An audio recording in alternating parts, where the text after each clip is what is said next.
Welcome to Barbara's Bulletin, the podcast where we bring you the latest news and updates from around the world. I'm your host, Barbara, and I'm glad you're joining us today. We start with a significant development in the ongoing conflict between Ukraine and Russia. In a show of unity, European leaders have arrived in Kyiv to meet with Ukrainian President Volodymyr Zelensky, calling for a 30-day ceasefire and increased pressure on Russia to agree to a lasting peace. The joint statement from the leaders emphasizes that the bloodshed must end and that Russia must stop its illegal invasion. This comes after Russian President Vladimir Putin marked 80 years since victory in World War II with a defiant tone at a Moscow parade, where he struck a confident note about Russia's position on the front lines. However, Ukraine and its allies argue that more pressure is needed on Russia to respond to calls for a ceasefire. The European leaders, including French President Emmanuel Macron and German Chancellor Olaf Scholz's successor, have pledged to ramp up support for Ukraine and increase pressure on Russia's war machine if a ceasefire is not agreed upon. They also discussed the creation of a European force that could provide Ukraine with security after the war, a proposal that Russia has warned could spark war between Moscow and NATO. In an interview with ABC News, Kremlin spokesman Dmitry Peskov stated that arms deliveries from Ukraine's allies would need to stop before Russia would agree to a ceasefire. This development highlights the complex and challenging nature of finding a peaceful resolution to the conflict.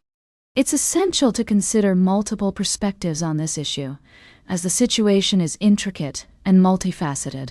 We'll continue to monitor the developments and provide updates as more information becomes available. We'll be right back with more of today's top news on Barbara's Bulletin. Welcome back to Barbara's Bulletin. I'm your host, Barbara, and we're continuing our coverage of the latest news from around the world. In our previous segment, we discussed the ongoing situation in Ukraine and the efforts of world leaders to find a peaceful resolution. Now, we turn our attention to a story that highlights the complexities and challenges of international relations. A Qatari mission has begun searching for the remains of U.S. hostages killed by ISIS a decade ago. This effort is a significant development in the long-standing commitment by successive U.S. administrations to recover the bodies of American citizens who were brutally murdered by the terrorist organization.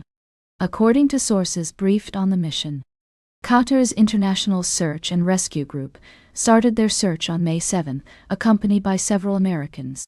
The team is focusing on the area of Dabiq, Syria, which was once a stronghold of ISIS. This location holds significant propaganda value for the terrorist group, as it is named in an Islamic prophecy. The story of these American hostages is a tragic reminder of the brutal tactics employed by ISIS during its reign of terror. The group beheaded numerous people in captivity, including Western hostages, and released videos of the killings. The victims included journalists James Foley and Stephen Sotloff, aid worker Peter Kassig, and Kayla Mueller, who was held in the custody of ISIS leader Abu Bakr al-Baghdadi. The Qatari mission is a testament to the enduring commitment of the U.S. government to bring closure to the families of these victims. Despite the challenges and complexities involved, the search for the remains of these American citizens continues, with hundreds of U.S. troops deployed in northeastern Syria pursuing the remnants of ISIS. As we follow this story, we are reminded of the importance of international cooperation and diplomacy in addressing global challenges. The involvement of Qatar in this mission highlights the critical role that countries can play in supporting each other's efforts to combat terrorism and promote peace. We will continue to monitor this developing story and provide updates as more information becomes available. For now, it serves as a poignant reminder of the human cost of conflict and the importance of perseverance in the face of adversity. Stay tuned for our final story of the day, right here on Barbara's Bulletin. Welcome back to Barbara's Bulletin. We're coming to the end of our program today, but before we go, I want to bring you a developing story from Spain, where thousands of people were confined indoors due to a toxic chlorine cloud. According to reports, a fire broke out at an industrial property in the coastal city of Vilanova i la Geltrú, just south of Barcelona. The blaze took hold of a building storing pool cleaning products, releasing a toxic cloud of chlorine over a wide area. Spanish authorities quickly responded by telling more than 160,000 people in the affected zone to stay indoors. The Civil Protection Service warned on social media that if you were in the zone that was affected, you should not leave your home or place of work. Fortunately, no casualties have been reported so far, and the fire service has brought the fire under control. I want to go back to our top story for today, where we discuss the confinement of thousands of people in Spain due to a toxic chlorine cloud. The situation is being closely monitored by authorities, who are working to ensure public safety.